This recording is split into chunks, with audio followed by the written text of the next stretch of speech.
இனப்படுகொலையின் காரணமாக ஒரு இனத்தின் மீது வலிந்து திணித்த அந்த போரின் காரணமாக கடந்த காலங்களில் இந்த விடயங்களை கையாண்டவர்கள் விட்ட தவறுகள் கொஞ்சம் பாருங்கள்.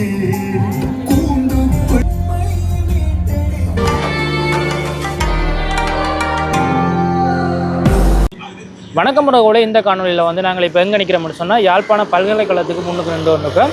ஸோ இன்றைக்கி வந்து இங்கே போராள், அதாவது தமிழ் அரசியல்வாதிகள், அதாவது சிறையில் இருக்கக்கூடிய அரசியல்வாதிகளை வந்து விடுவிக்கிறதுக்காக வந்து ஒரு கையெழுத்து சேர்க்கிறதும், அதுக்கு பிறகு வந்து ஒரு பாடல் ஒன்று அவர்களுக்காக வெளியிடுற நிகழ்வும் வந்து யாழ்ப்பாண பல்கலைக்கழகத்துக்கு முன்பாக யாழ் பல்கலைக்கழக மாணவர்களால் இப்போ வந்து இடம்பெற்று கொண்டிருக்குது. ஸோ அது தொடர்பான காணொலிகளை வந்து இந்த காணொலியில் நீங்கள் பார்க்கலாம். இப்போ முதல் தடவை எங்களுடைய சேனலை வந்து பார்க்குறீங்கன்னா சப்ஸ்கிரைப் பண்ணி வச்சுக்கொள்ளுங்க. அப்போ தான் எங்களுடைய காணொலிகளை வந்து நீங்கள் தொடர்ந்து பார்த்துக்கொள்ளக்கூடிய மாதிரி இருக்குது. இன்றைய மதிய நேர வணக்கங்கள். சிவகுமார் சிவகஜன், யாழ்ப்பாண பல்கலைக்கழக மாணவர் ஒன்றியம். இன்றைய தினம் ஸ்ரீலங்காவினுடைய அரச படைகளினால் இறுதி ஈழப்போர் காலகட்டத்திலே கைது செய்யப்பட்ட அல்லது அதற்கு பின்னரான காலப்பகுதிகளிலே கைது செய்யப்பட்டு தொடர்ந்தும் ஸ்ரீலங்காவினுடைய சிறைகளிலே வாடிக்கொண்டிருக்கக்கூடிய உயிரான தமிழ் அரசியல் போர் கைதிகளுடைய விடுதலையை வலியுறுத்தி இன்றைய தினம் போராளிகள் நலன்புரி சங்கத்தினாலே முன்னெடுக்கப்படக்கூடிய இந்த கையெழுத்து போராட்டத்திற்கு வலி சேர்க்கும் விதத்திலே யாழ்ப்பாண பல்கலைக்கழக சமூகமாக மாணவர்கள் நாங்கள் இங்கு ஒன்று திரண்டு அதற்கு கையெழுத்திடும் இந்த போராட்டத்திலே பங்கெடுத்திருக்கிறோம். உண்மையில் தற்பொழுது வரையில் 10 அரசியல் கைதிகள் 162 இருந்து 2017ஆம் ஆண்டு 162 இருந்த தமிழ் அரசியல் கைதிகளுடைய எண்ணிக்கை தற்பொழுது 10 குறைவடைந்திருக்கிறது. இருந்த போதும் மாறி மாறி வந்த ஸ்ரீலங்காவினுடைய ஆட்சிகளால் இன்றும் அவர்கள் தொடர்ந்தும் சிறைகளிலே வாடிக்கொண்டிருக்கிறார்கள். அவர்களில் 8 பேர் மீது தற்பொழுது நீதிமன்றங்களிலே வழக்கு விசாரணைகள் இடம்பெற்றுக் கொண்டிருக்கக்கூடிய அதே நேரம் 2 இன்னமும் வழக்கு விசாரணைகள் இல்லாமல் தொடர்ந்தும் தடுப்பிலே வாடிக்கொண்டிருக்கிறார்கள் என்பதும் இங்கு நோக்கத்தக்க ஒன்று.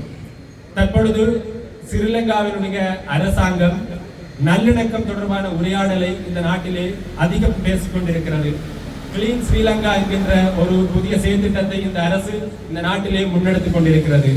ஆனால் அந்த அரசினுடைய கைகள் முழுமையாக இனப்படுகொலையின் காரணமாக ஒரு இனத்தின் மீது வலிந்து திணித்த அந்த போரின் காரணமாக இரத்த கரைகளோடு படிந்திருக்கிறது. அதனை அந்த அரசு சுத்தம் செய்து கொள்வதற்கு முன்வர வேண்டும் என்று இந்த மாணவர் சமூகமாக இங்கு நாங்கள் குறிப்பிட கடமைப்பட்டிருக்கிறோம். கிளீன் ஸ்ரீலங்கா என்பது தனியே சுத்தம், சுகாதாரம், வீதிகளை, தெருக்களை சுத்தப்படுத்துகிறோம் என்பதில் மட்டும் இந்த அரசுடைய நோக்கங்கள், இலக்குகள் அமைந்துவிடக் கூடாது. அது எப்பொழுதுமே மக்கள் மனங்களிலே இருக்கக்கூடிய ஆறாத வடுக்களை, மனங்களிலே இருக்கக்கூடிய ரணங்களை எப்பொழுதுமே தணிப்பதாக இருக்க வேண்டும். அதுவும் ஒரு வகையிலே இந்த நாட்டை தூய்மைப்படுத்தக்கூடிய ஒரு செயல்தான். இந்த மக்களுடைய மனங்களிலே கண்ணீரும் கவலைகளுமாக தேங்கி தேங்கி மக்களுடைய மனம் தொடர்ந்தும் அணுக்களால் தான் படிந்திருக்கிறது. அதனையும் இந்த அரசு சுத்தம் செய்வதற்கு முன்வர வேண்டும். இந்த அரசின் மீது படிந்திருக்கக்கூடிய இனப்படுகொலை போர்க்குற்றத்திற்கு இந்த அரசு பொறுப்பு சொல்ல வேண்டும் என்பதோடு இந்த இனப்படுகொலை போரோடு தொடர்பு பட்டவர்கள் தான் இந்த அரசியல் கைதிகள். இவர்கள் வெறுமெனவே அரசியல் கைதிகள் என்பதற்கு என்று அழைப்பதற்கு பதிலாக நாங்கள் உண்மையிலே சர்வதேச பன்னாட்டு சமவாயங்களுக்கு அடிப்படையிலே அவர்களை நாங்கள் போர்க்கைதிகள் என்றுதான் அழைக்க வேண்டும். They are not political prisoners, they are war prisoners. ஆனால் போர்க்கைதிகள் என்கின்ற சொற்பதமோ அல்லது சொல்லாடலோ திட்டமிட்டோ அல்லது அலட்சியமாகவோ நமது தமிழ் அரசியல் பரப்பிலே தவிர்க்கப்பட்டுத்தான் வந்திருக்கிறது.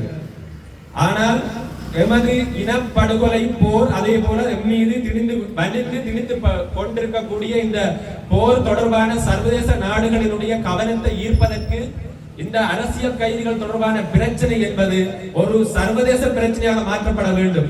அவ்வாறு இது சர்வதேச பிரச்சனையாக மாற்றப்பட வேண்டுமே ஆனால் சர்வதேச ஜெனீவா சமவாயங்களுக்கு உட்பட்டு போர்க்கைதிகள் என்ற சொல்லாடல் தான் உபயோகப்படுத்தப்பட்டிருக்க வேண்டும். ஆனால் மாறாக ஒரு உள்நாட்டிலே நடைபெறக்கூடிய குற்றம் என்ற அடிப்படையில் அவர்கள் மீது பயங்கரவாத தடை சட்டத்தின் மீது அவர்கள் கையாளப்பட்டுக் கொண்டிருக்கிறார்கள் என்ற ஒரு வருத்தமான செய்தியையும் இந்த நேரத்திலே பதிவு செய்ய கடமைப்பட்டிருக்கிறோம்.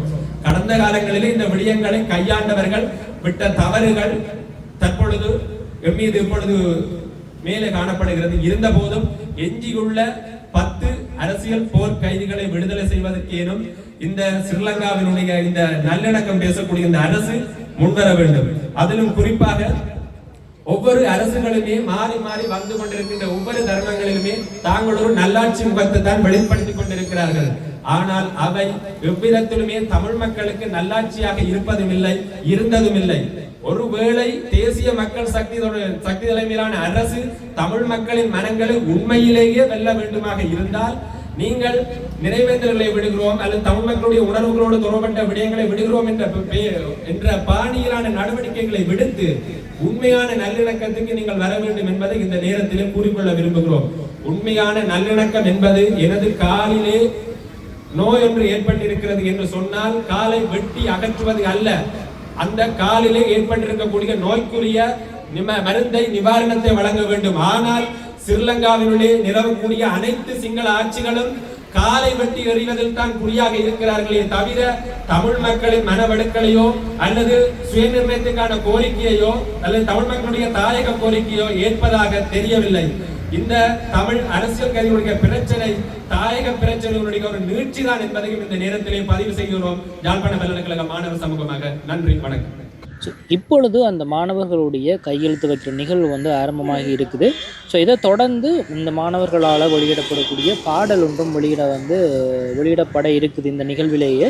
ஸோ இப்போ வந்து மாணவர்களால் கையெழுத்து வைக்கப்பட்டு கொண்டிருக்குது. உண்மையாக வந்து நிறைய மாணவர்கள் இந்த இடத்துல கூடியிருக்கிறார்கள். எல்லாமே வந்து யாழ்ப்பாண பல்கலைக்கழகத்தில் படிக்கக்கூடிய மாணவர்கள் தான் எல்லாருமே இந்த இடத்துல கூடியிருக்கிறாங்க. அதை விட இந்த இடத்துல வந்து முன்னுக்கு ஒரு பேனரும் வந்து வச்சிருக்கிற அரசியல் கைதிகளின் விடுதலை அப்படின்னு சொல்லி மாறுபெற அரசாங்கங்களில் மாறாத கைதிகளுடைய அரசியல் கைதிகளின் விடுதலை அப்படின்னு சொல்லி கைதிகளுக்கு பிரதியை வந்து சமர்ப்பித்திருக்கிறேன். ஸோ அதை விட வந்து நிறைய மீடியாக்களும் இந்த இடத்துல காணக்கூடிய மாதிரி இருக்குது. இப்போ வந்து யாழ்ப்பாண பல்கலைக்கழகத்துக்கு முன்னால் தான் இந்த நிகழ்வுகளும் வந்து நடைபெற்று கொண்டிருக்கு. நீங்கள் பார்க்கக்கூடியவர்கள் எல்லாருமே வந்து மாணவர்கள் விடுதலையை வலியுறுத்தி அக்கினிச்சிறகுகள் அமைப்பு வெளியிடக்கூடிய வெஞ்சிரையினுடைய குரல் எனும் தலைப்பிலான இந்த பாடல் வெளியீடு தற்பொழுது இடம்பெறுகிறது. இந்த பாடலினை பாடலாக்கி இருக்கிறார் மாணிக்கம் ஜெகன் அவர்கள். அதுபோல பாடலுக்கு ஒலி வடிவம் கொடுத்திருக்கிறார் சங்கீர்த்தனன். அதுபோல பாடலுக்கு இசையமைத்திருக்கிறார் சிவ பத்மஜன் அவர்கள். இந்த பாடலை இந்த நேரத்திலே இந்த இறுதி இனப்படுகொலை போர்க்காலத்திலே கைதான தமிழ் அரசியல் கைதிகளுடைய விடுதலையை வலியுறுத்தி தற்பொழுது வெளியீடு செய்வதிலே பெருமைகளை அடைகிறோம். நன்றி, வணக்கம். ஸோ யாழ்ப்பாண யாழ்ப்பாண பல்கலைக்கழகத்தை சேர்ந்த மாணவர்களால் இந்த நிகழ்வு வந்து நடத்தப்பட்டு கொண்டிருக்குது. உண்மையாக வந்து இதில் நிற்கக்கூடிய மாணவர்கள் எல்லாருமே வந்து மிக உணர்வு பூர்வமாக வந்து இந்த நிகழ்வில் வந்து கலந்து கொண்டிருக்கிறார்கள்.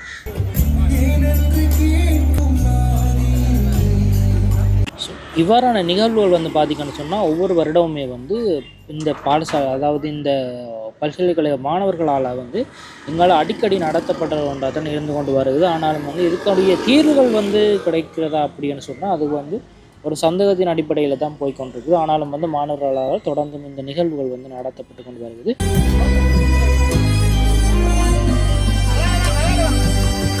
ஸோ இந்த நிகழ்வில் வந்து பின்னால் இருக்க பேனரில் பார்த்திங்கன்னா தெரியும், நீண்ட காலமாக விசாரணையின் பேரில் ஸ்ரீலங்காவின் சிறைகளில் வாடும் தமிழ் அரசியல் கைதிகளை விடுதலை செய்ய கோரி நடைபெறக்கூடிய போராட்டம் அப்படின்னு வந்து போட்டிருக்காங்க. ஸோ இதே மாதிரி பேனரை வந்து 2-3 பேனர்களை வந்து இங்கே போட்டிருக்கோம். ஸோ என்ன விஷயம் அப்படின்ற இதை பார்த்தாலே வந்து புரிந்து கொள்ளக்கூடிய மாதிரி இருக்குது.